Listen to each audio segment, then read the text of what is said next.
ಏನು ಮುಟ್ಟಾದವಳು ರೂಮ್ ನಲ್ಲಿ ಮಲಗ್ತೀಯಾ?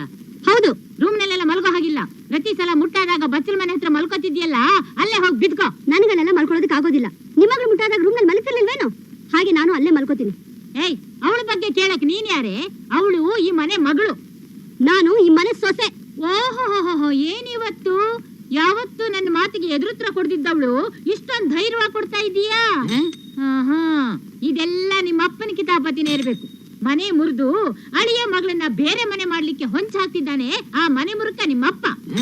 ಮನೆ ಮುರಿಯೋ ಬುದ್ಧಿ ಇರೋದು ನಿಮ್ಗೆ, ನನ್ ತಂದೆಗಲ್ಲ. ನೋಡ್ದೇನು ನಿನ್ ಹೆಂಡತಿ ದುರಹಂಕಾರನ? ಕೇಳ್ಕೊಂಡು ಸುಮ್ನೆ ನಿಂತಿದ್ಯಲ್ಲ, ನೀನ್ ಗಂಡಸಲ್ವೇನೋ? ಬಾರ್ಸು.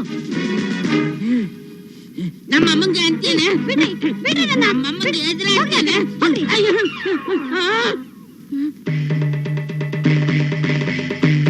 ನಮ್ಮ ಅಮ್ಮಂಗೆ ಎದುರಾಡ್ಬೇಡ ಮತ್ತೆ.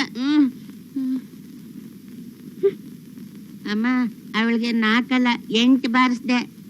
ಸರಿ, ಹೋಗಿ ಸ್ನಾನ ಮಾಡು. ಈಗ ತಾನೆ ನಿನ್ನೆದ್ರಿಗೆ ತಣ್ಣೀರ್ ಸ್ನಾನ ಮಾಡ್ಕೊಂಡ್ ಬಂದಲ್ಲಮ್ಮ.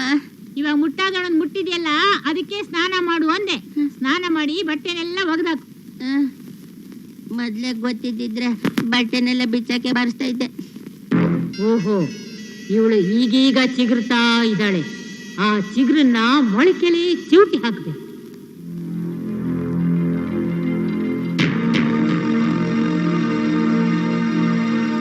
ನೋಡಿ ಅಮ್ಮ, ನೀವು ನಾನು ಸ್ವಲ್ಪ ದಿವಸ ಚೆನ್ನಾಗಿ ರೆಸ್ಟ್ ತಗೋಬೇಕು.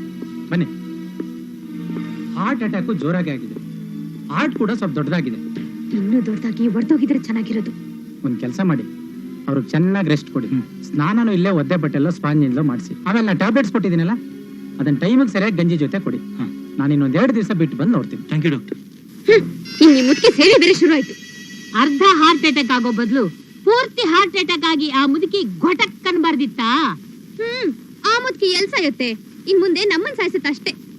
ಯಾವ್ದಾದ್ರು ಸರ್ಕಾರಿ ಆಸ್ಪತ್ರೆಗೆ ಸೇರ್ಸಿದಿದ್ರೆ ಇಷ್ಟೊತ್ತಿಗೆ ಆ ಪೀಡೆ ಪರಲೋಕಕ್ಕೆ ಹೋಗ್ತಿತ್ತು. ಒಂದ್ ಕೆಲಸ ಮಾಡು, ಆ ಮುದುಕಿಗೆ ಆಹಾರ ನೀರು ಆದಷ್ಟು ಕಮ್ಮಿ ಕೊಡು. ಜಾಸ್ತಿ ಕೊಟ್ರೆ ಆವಾಗ ಬೆಡ್ ಪ್ಯಾನ್ ಎತ್ತೋರ್ಯಾರು. ಆಮೇಲೆ ಅವಳಿಗೆ ಕೊಡೋ ಮಾತ್ರೆನ ಬದಲಿಸಿ ಬೇರೆ ಮಾತ್ರೆ ಕೊಡು. ಆಗ ಒಂದೇ ವಾರದಲ್ಲಿ ಆ ಮುದುಕಿ ಚೈಕ್ ಅಂತ ಹೋಗ್ಬಿಡುತ್ತೆ. ಹಾ, ಹಾಗೆ ಮಾಡ್ತೀನಿ. ಅಮ್ಮ, ಆ ದುಡ್ಡಿನ ವಿಷಯ ಏನಾಯ್ತಮ್ಮ?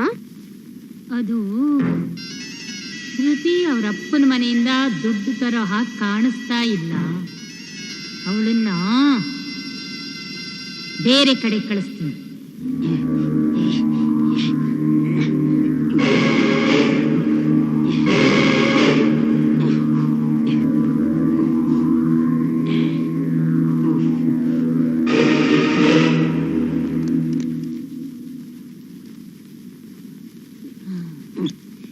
ಕರೆಂಟ್ ಸರಿಯಾಗಿ ಹೊಡೆಯೋಗ್ ಮಾಡಿದಿ ತಾನೆ? ಓನಮ್ಮ, ಈಗ ಸ್ವಿಚ್ ಆಫ್ ಮಾಡಿದ್ರು ಬಾಯ್ಲರ್ ನೀರಲ್ಲಿ ಕರೆಂಟ್ ಹರಿತಾ ಇರುತ್ತೆ. ಅವಳು ಬಂದು ಕೈ ಇಟ್ರೆ ಸಾಕು, ಸತ್ತೋಗ್ಬಿಡ್ತಾಳೆ. ಬೇಕಾದ್ರೆ ನೀನೆ ಕೈ ಇಟ್ಟು ನೋಡು. ಪೆದ್ದು ಮುಂಡೆದೆ. ನಾನ್ ಪೆದ್ ಮುಂಡೆದಲ್ಲ, ಜಾಣ.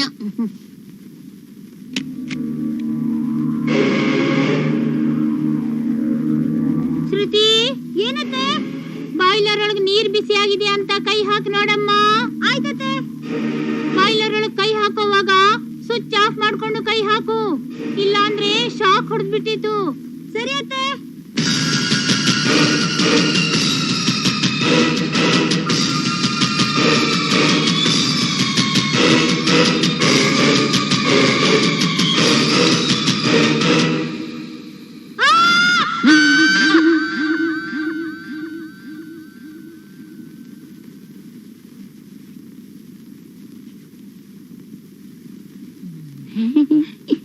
ಶಬ್ದನೇ ಇಲ್ಲ ಕಣೋ, ಸತ್ತೋದ್ಲು ಅಂತ ಕಾಣುತ್ತೆ.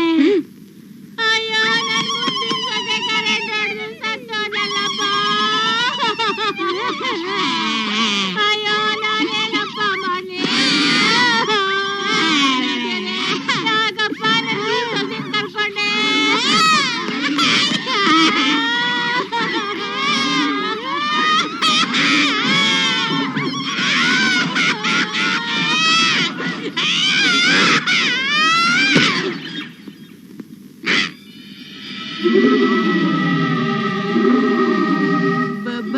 ಭೂತ ನಿಂಗೆ? ನೀನ್ ಕಿರ್ಚಿದ್ ಕೇಳಿ ಕರೆಂಟ್ ಹೊಡೆದು ಸತ್ತೋದೇನೋ ಅಂತ ಅನ್ಕೊಂಡ್ವಿ. ಓ ಅದಾ, ಬಾಯ್ಲರ್ ಹೊಳಗೆ ಕೈ ಹಾಕಕ್ ಹೋದಾಗ ಜಿಲ್ಲೆ ಮೈ ಮೇಲೆ ಹಾರ್ತು, ಅದಕ್ಕೆ ಜೋರಾಗಿ ಕಿರ್ಚ್ಕೊಂಡೆ ಅಷ್ಟೇ. ನೀರಿನ ಬಿಸಿ ಆಗಿಲ್ಲ ಅತ್ತೆ? ಬಾಯ್ಲರ್ ಒಳಗ್ ಕೈ ಹಾಕಿ ನೀರ್ ಮುಟ್ಟಿಯೇ ನೋಡ್ದ್ಯಾ? ಹ್ಞೂ ಅತ್ತೆ, ಕೈ ಮುಳುಗ್ಸೇ ನೋಡ್ದೆ. ಸ್ವಿಚ್ ಆಫ್ ಮಾಡ್ಕೊಂಡೇ ನೀರ್ ಮುಟ್ಟಿದ್ಯಾ? ಹ್ಞೂ ಅತ್ತೆ, ಯಾಕೆ ಏನಾಯ್ತು? ಬಾಯ್ಲರ್ ರಿಪೇರಿ ಮಾಡಿದವನು ಎಷ್ಟು ಚೆನ್ನಾಗಿ ರಿಪೇರಿ ಮಾಡಿದಾನೆ ಅಂತ ನೋಡ್ಲಿಕ್ಕೆ ಕೇಳ್ದೆ. ಸರಿ, ನೀನ್ ಹೋಗು.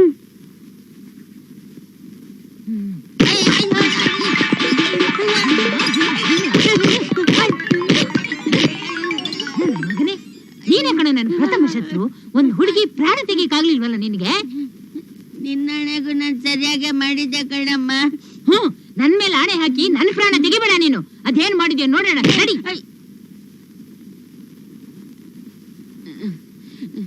ಕೈ ಇಟ್ ನೋಡು. ನನ್ಗೆ ಹೆದರಿಕೆ ಆಗುತ್ತಮ್ಮ. ಗಂಡಸಾಗ ಅದೇನ್ ಹೆದರ್ಕೊಂಡು ಸಾಯ್ತೀಯೋ? ನಾನೇ ಮುಟ್ತೀನಿ. ಸ್ವಿಚ್ ಆಫ್ ಮಾಡು. ಆನ್ ಮಾಡು. ಆನ್ ಮಾಡಿದ್ರು ಇಲ್ಲ, ಆಫ್ ಮಾಡಿದ್ರು ಇಲ್ಲ. ನೀರೊಳಗ್ ಕೈ ಹಾಕಿದ್ರು ಏನೂ ಆಗಲ್ಲ.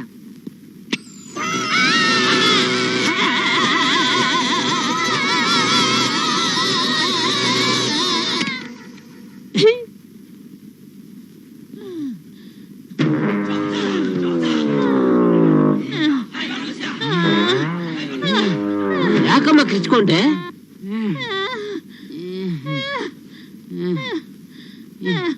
ಕರೆಂಟ್ ಹೊಡಿತು ಗಣ. ಹೌದಾ? ಹಾಗಾದ್ರೆ ನಿಮ್ ಕೂಗ್ ಕೇಳಿ ನಾನು ಮೇನ್ ಸ್ವಿಚ್ ಆಫ್ ಮಾಡದೇ ಇದ್ದಿದ್ರೆ ನೀವಿಬ್ರು ಸ್ವರ್ಗದ ಬಾಲ್ ತಟ್ತಾ ಇದ್ರಿ. ಎಲ್ಲ ಇವನಿಂದ. ಸೀತೆ ರಕ್ಷಣೆಗೆ ಈ ಆಂಜನೇಯ ಕಾಯ್ತಿರ್ತಾನ ಅನ್ನೋದು ನಮ್ಮ ಅಮ್ಮಂಗ್ ಗೊತ್ತಿಲ್ಲ.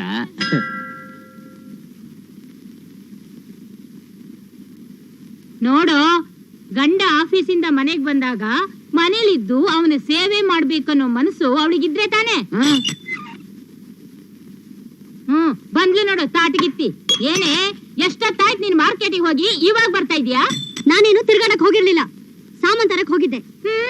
ಏನಾದ್ರೂ ಒಂದು ಸಬೂಬ್ ಹೇಳ್ತಾನೆ ಇರ್ತೀಯ. ಎಲ್ಲೋ ನಿನ್ ಹಳೆ ಲವರ್ ಹತ್ರ ಮಾತಾಡ್ತಾ ಇದ್ದೆ ಅಂತ ಕಾಣಿಸುತ್ತೆ. ಅತ್ತೆ, ಬಾ ಇದೆ ಅಂತ ಏನೇನೋ ಬೊಗಳ್ಬೇಡಿ. ಅಯ್ಯೋ ಅಯ್ಯೋ ಬಿಕ್ನಾಸಿ, ನನಗೆ ನಾಯಿ ಅಂತೇನೆ. ನೀನ್ ಬಾಯಿಲ್ ಹುಳ ಬೀಳ, ನಿನ್ ತವ್ರ ಮನೆ ನಾಶವಾಗಿ ಹೋಗ. ಲೇ ಕತ್ತೆ, ಇವಳು ನಿಮ್ಮ ಅಮ್ಮಂಗ ಅಂತ ಇದ್ರು ಹಲ್ಕಿಸ್ಕೊಂಡ್ ನಿಂತಿದ್ಯಲ್ಲ. ನೀನ್ ಗಂಡ್ಸಲ್ವೇನೋ? ನೀನ್ ಗಂಡ್ಸು ಅನ್ನೋದನ್ನ ಪ್ರತಿ ಬಾರಿ ನಾನ್ ನೆನಪು ಮಾಡ್ಕೊಳ್ಬೇಕೇನೋ? ನಾಕ್ ಬಾರ್ಸ ಅವಳಿಗೆ. ಅಮ್ಮ, ಅವಳೇನಾದ್ರೂ ಮುಟ್ಟಾಗಿದ್ರೆ ಮೊದ್ಲೇ ಹೇಳ್ಬಿಡಮ್ಮ, ಬಾರಿಸ್ಬಿಡ್ತೀನಿ. ಅಯ್ಯೋ, ನೀನೊಂದು ಪ್ರಾರಬ್ಧ. ನನ್ಗೆ ಮುಟ್ಟೆ ಇಲ್ಲ ಗಿಟ್ಟೆ ಇಲ್ಲ. ಹೋಗಿ ನಾಕ್ ಬಾರ್ಸು. ಏನೇ, ನಮ್ಮ ಅಮ್ಮನ ಮೇಲೆ ಬಾಯ್ ಮಾಡ್ತೇನೆ. ಅಮ್ಮ, ನೀವು ನೋಡಮ್ಮ. ಅಯ್ಯೋ ಅಯ್ಯೋ ಬಿಕ್ನಾಸಿ, ನನ್ ಮಗ ಪಾಪದವನು ಅಂತ ಅವನ ಮೇಲೆ ಕೈ ಮಾಡ್ತಾ ಇದ್ದೇನೆ. ಬಿಡೆ.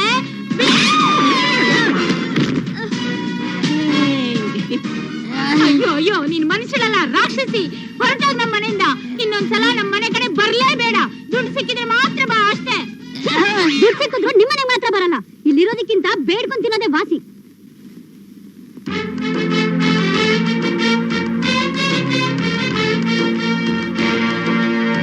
ಅಮ್ಮ, ಅವಳು ನಿಜವಾಗ್ಲೂ ನಮ್ಮ ಮನೆಗೆ ವಾಪಸ್ ಬರ್ತಿದ್ರೆ ನಾನೇನಮ್ಮ ಮಾಡ್ಲಿ? ಯೋಚನೆ ಮಾಡ್ಬೇಡ್ವೋ. ನೀನ್ ಮೀಸೆ ಹೊತ್ತು ಗಂಡ್ಸಲ್ವೇನೋ? ನಿನಗೆ ಡಿಮಾಂಡ್ ಇದ್ದೇ ಇರುತ್ತೆ. ನಿನಗೆ ಇನ್ನೊಂದ್ ಮದುವೆ ಮಾಡ್ತೀನಿ. ಏನಮ್ಮ, ಅಣ್ಣಂಗ್ ಇನ್ನೊಂದ್ ಮದುವೆ ಮಾಡ್ತೀಯಾ? ಯಾಕಮ್ಮ? ಅವಳು ಮನೆ ಬಿಟ್ಟು ಹೋದ್ಲು. ಅವಳಾಗೆ ಹೋದ್ಲು, ನೀನ್ ಓಡಿಸ್ದ್ಯೋ? ಅಯ್ಯ, ಹೋದ್ರೆ ಹೋಗ್ಲಿ ಬಿಡ, ಕತ್ತೆ ಬಾಲ. ಕತ್ತೆ ಬಾಲ ಹೋದ್ರ ಪರವಾಗಿಲ್ಲಮ್ಮ, ಕತ್ತೆ ಚಾಕ್ರಿ ನಿನ್ ತಲೆ ಮೇಲೆ ಬಿತ್ತಲ್ಲ. ಅಯ್ಯೋ ಹೌದು ಕಣೋ, ನಾನದ್ರ ಬಗ್ಗೆ ಯೋಚಿಸಲೇ ಇಲ್ಲ. ಅಯ್ಯೋ ದೇವ್ರೆ, ಇನ್ಮೇಲೆ ನಮ್ಮನೇಲಿ ಬೆಳಿಗ್ಗೆ ತಿಂಡಿನೂ ಚಿತ್ರಾನ್ನ, ಮಧ್ಯಾಹ್ನ ಊಟನೂ ಚಿತ್ರಾನ್ನ, ರಾತ್ರಿ ಡಿನ್ನರು ಚಿತ್ರಾನ್ನ, ನಾವು ಚಿತ್ರಾನ್ನ. ವಾರಕ್ಕೊಂದ್ ಶ್ರಾವಣನೋ ಚಿತ್ರಾನ್ನ. ಆ ಹಳೆ ಕೆಲ್ಸದವಳ ದೆಸೆಯಿಂದ ಯಾರು ನಮ್ಮ ಮನೆ ಕೆಲ್ಸಕ್ಕೆ ಬರ್ತಾ ಇಲ್ಲ. ನಾಳೆನೆ ಬೇರೆ ಯಾರಾದ್ರೂ ಕೆಲ್ಸದವಳನ್ನ ನೋಡ್ತೀನಿ.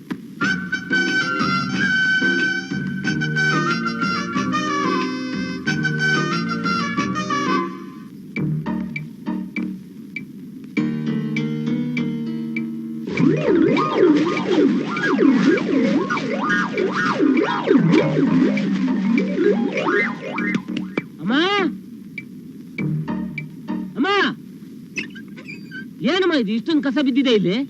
ಎಲ್ಲೋ ಗಾಳಿಗೆ ಬಂದ್ ಬಿದ್ದಿರ್ಬೇಕು. ಆಮೇಲೆ ಗುಡಿಸ್ತೀನಿ ಬಿಡಪ್ಪ.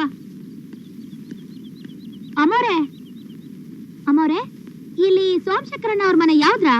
ಮೊದ್ಲು ಪಕ್ಕದ ಮನೇಲೇ ಇದ್ದಿದ್ರು, ಇವಾಗ ಇಲ್ಲ. ಏನ್ ವಿಷಯ? ಆ ವಯ್ಯನ್ ಮನೆಗೆ ಕೆಲ್ಸದವ್ರ್ ಬೇಕು ಅಂತ ನಮ್ಮವ್ವ ಹೇಳಿತ್ತು. ಅದಕ್ಕೆ ಕೇಳ್ಕೊಂಡು ಹೋಗವ ಅಂತ ಬಂದೆ. ಸರಿ ಬಿಡಿ, ನಾನು ಬೇರೆ ಎಲ್ಲಾದ್ರೂ ಹುಡುಕತೀನಿ. ಹಾ, ನಿನ್ ಮನೆ ಕೆಲ್ಸದವಳ? ಹೂ ಕಣವ, ಅದ್ರಲ್ಲೇ ನಮ್ ಜೀವನ ನಡೆಯೋದು. ಒಳಗ್ ಬಾ, ಮಾತಾಡೋಣ. ಮಾಮ, 3 ಜನ ಇರೋ ಮನೆ ಕೆಲ್ಸಕ್ಕೆ ಏನ್ ಕೊಡ್ಬೇಕು ನೀನೇ ಹೇಳಮ್ಮ. ತಲೆಗೆ 100 ರೂಪಾಯಿ ಹಂಗೆ 300 ರೂಪಾಯಿ ಕೊಡ್ರವ ಸಾಕು. ಹಾ, ನಮ್ದು 100 ರೂಪಾಯಿ ತಲೆ ಅಲ್ಲ, ಇನ್ನೂ ಚೀಪು, 50 ರೂಪಾಯಿ. 150 ರೂಪಾಯಿ ಕೊಡ್ತೀನಿ, ಮಾಡ್ತೀಯಾ? ನಾನು ಅಡ್ಗೆ ಸಹಾಯದಿಂದ ಹಿಡಿದು ಎಲ್ಲಾ ಕೆಲ್ಸನೂ ಮಾಡ್ತೀನಿ ರವ. ನನ್ ಕೆಲ್ಸ ನೋಡಿದ್ಮೇಲೆ ಕಾಸು ಕೊಡ್ರವ ಸಾಕು. ಇದೇನಮ್ಮ ಕಾರ್ಪೊರೇಷನ್ ತೊಟ್ಟಿ ವಾಸನೆ ಮನೆ ಒಳಗೆ? ಏ ಸುಮ್ನಿರ. ಏನಮ್ಮ ನಿನ್ನ ಹತ್ರ ವಾಸನೆ? ಬಟ್ಟೆ ಗಿಟ್ಟೆ ತೊಳಿಯಲ್ವಾ? ನೀವ್ ಬಟ್ಟೆಗೆ ಹೋದ್ರಿ, ನಮ್ ಮನೆ ತಾವ 2 ತಿಂಗ್ಳಿಗೊಂದ್ಸತಿ ಸ್ನಾನ ಮಾಡಕ್ಕೂ ನೀರ್ ಸಿಗಕ್ಕಿಲ್ಲ. ನಮ್ ಮನೇಲಿ ಬೇರೆ 4 ದನಗಳು ಕಟ್ಟಿದೀವಿ. ಇವಳನ್ನ ಇಟ್ಕೊಂಡ್ರೆ ಇವನ್ ದೆಸೆಯಿಂದ ಇವಳು ವಾಂತಿ ಮಾಡೋದು ತಪ್ಪಿಸ್ಬೋದು. ನೋಡು, ನೀನು 2 ತಿಂಗಳಲ್ಲ, ವರ್ಷಕ್ಕೊಂದ್ಸಲ ಸ್ನಾನ ಮಾಡು, ನಮಗೇನಂತೆ. ಆದ್ರೆ ಇಲ್ಲಿ ಮಾಡೋ ಕೆಲಸ ಮಾತ್ರ ಶುದ್ಧವಾಗಿದ್ರೆ ಸಾಕು. ಏನು ಈ ದನದ ಕೊಟ್ಕೆನ ಕೆಲ್ಸಕ್ಕೆ ಇಟ್ಕೋತೀಯಾ? ಏ ವಯ್ಯ, ಹಂಗೆಲ್ಲ ಅನ್ಬೇಡ ನೋಡು, ನನ್ ಬಾಯಿ ಬಾಳ ಅರ್ಥ. ಓ, ಬಾಯಿ ಹರ್ತ ಅಂದ್ಮೇಲೆ ಇವನು ಇವಳ ಹತ್ರ ಹೋಗಂಗೇ ಇಲ್ಲ. ನಮ್ಮನೆ ಕೆಲ್ಸಕ್ಕೆ ಇವಳೇ ಕರೆಕ್ಟ್. ಅಲ್ಲಮ್ಮ, ಕಣ್ ಬಿಟ್ರೆ ಅವಳು ಮುಖ ನೋಡಕ್ ಆಗಲ್ಲ, ವಾಸನೆ ತಡ್ಕೊಳಕ್ ಆಗಲ್ಲ, ಕಣ್ಣು ಮೂಗು 2 ಮುಚ್ಕೊಂಡಿರ್ಬೇಕು. ನೀನ್ ಎಲ್ಲ ಮುಚ್ಕೊಂಡಿರ್ಲಿ ಅಂತಾನೆ ಇವಳನ್ನ ಸೆಲೆಕ್ಟ್ ಮಾಡಿರೋದು. ಬೆಳಿಗ್ಗೆ ಎದ್ದು ಇವಳು ಮುಖ ನೋಡಿದ್ರೆ ಅಷ್ಟೇ, ಆ ದಿವಸ ಏನ್ ಕೆಲಸ ಮಾಡೋಕು ಮೂಡ್ ಬರಲ್ಲ. ಹಾ, ನೀನ್ ಅವಳ ಮುಖ ಯಾಕೋ ನೋಡ್ತೀಯಾ? ನನಗೇನೋ ಇವಳು ನೋಡಿದ್ರೆ ಇಷ್ಟ ಇಲ್ಲಮ್ಮ, ಇವಳು ಕೆಲ್ಸಕ್ಕೆ ಬೇಡ. ನನಗಿಷ್ಟ ಕಣೋ, ಇಟ್ಕೋತೀನಿ. ಅಯ್ಯೋ, ನನ್ ಕಷ್ಟ ನಿನಗೆ ಅರ್ಥ ಆಗಲ್ಲಮ್ಮ. ನನ್ ಕಷ್ಟನೂ ನಿನ್ಗೆ ಅರ್ಥ ಆಗಲ್ಲ. ಚೆನ್ನಾಗಿರೋ ಹುಡುಗಿರ್ನ ಇಟ್ಕೊಂಡ್ರೆ ನಿಮ್ಮನ್ ಬೇರೆ ಕಾಯ್ತಿರ್ಬೇಕು. ಯಾಕೆ? ಮತ್ತಿನ್ನೇನು, ನಮ್ಮನೇಲಿ ಹೆಂಡತಿ ಬಿಟ್ಟು ಗಂಡು ಕೋತಿ ಬಂದಿದೆ, ಮದುವೆ ಆಗ್ದಿರೋ ಪುಂಡು ಕೋತಿ ಬಂದಿದೆ. ಇವೆರಡರ ಮಧ್ಯ ಮಾವಿನ ಹಣ್ಣು ತಂದಿಟ್ಬಿಟ್ರೆ ಗೊರಟು ಸಮೇತ ನುಂಗಿ ಬಿಡ್ತಾವೆ. ಮತ್ತೆ ಯಾವ ಹಣ್ಣು ಬೇಕು? ಬೇವಿನ ಹಣ್ಣು. ನಾನು ಈ ಬೇವಿನ ಹಣ್ಣು ಬಗ್ಗೆ 1 ಪೈಸನೂ ಕೊಡಲ್ಲ. ಬೇಡ, ನಾನೇ ಕೊಟ್ಕೋತೀನಿ. ಇಲ್ಲಿ ನೋಡಮ್ಮ, ನನ್ಗೂ ಅವಳಿಗೂ ಏನಾದ್ರೂ ಮಾತುಕತೆ ಆಗಿ ಜಗಳ ಆಗಿ ಆಮೇಲೆ ಏನಾದ್ರೂ ಹೆಚ್ಚು ಕಡಿಮೆ ಆದ್ರೆ ನಾನ್ ಜವಾಬ್ದಾರ ಅಲ್ಲ, ಮೊದ್ಲೇ ಹೇಳಿದೀನಿ. ನೀನ್ ಹೋಗಮ್ಮ, ನಾಳೆಯಿಂದ ಕೆಲ್ಸಕ್ ಬಾ. ಸರಿ ಅಮ್ಮ, ನಾನು ಆಫೀಸ್ಗೆ ಹೋಗಿ ಬರ್ತೀನಮ್ಮ. ಏನಮ್ಮ, ಗಂಜಿನೂ ಕುಡ್ತಾ ಇಲ್ಲ? ತಣ್ಣಗಾಗಿದೆ ಮಗ, ಬಾಯಿಗೆ ರುಚಿನೇ ಹತ್ತಾ ಇಲ್ಲ. ರಾಣಿ, ಅವಳು 1 ಗಂಟೆ ಮುಂಚೆ ತಂದ್ಕೊಟ್ಟಾಗ ಬಿಸಿಯಾಗೇ ಇತ್ತು. ಆಗ ನಂಗೆ ಹಸಿವಿರ್ಲಿಲ್ಲ. ಆಮೇಲೆ ತಂದ್ಕೊಡಮ್ಮ ಅಂದೆ, ಆದ್ರೂ ಇಟ್ಬಿಟ್ಟು ಹೋದ್ಲಪ್ಪ. ಏನ್ರಿ ಅಮ್ಮ ಯಾವಾಗ ಗಂಜಿ ಬೇಕು ಅಂತಾಳೆ ಕೇಳಿ, ಅವಾಗ ಅವಾಗ ಬಿಸಿ ಬಿಸಿಯಾಗಿ ಗಂಜಿ ಮಾಡ್ಕೊಡು. ಬರೀ ಇದನ್ನೇ ಮಾಡ್ತಾ ಇರೋಕೆ ನಂಗೆ ಬೇರೆ ಕೆಲ್ಸಗಳು ಇರುತ್ತೆ. ಗಂಜಿ ತಂದ್ಕೊಟ್ಟಾಗ ಬಿಸಿಯಾಗೇ ಇರುತ್ತೆ, ಆಗ್ಲೇ ಊಟ ಮಾಡಕ್ ಹೇಳಿ. ಏಯ್, ಬಾಯಿ ಮುಚ್ಕೊಂಡು ಗಂಜಿ ಬಿಸಿ ಮಾಡ್ಕೊಂಬ ಹೋಗೆ.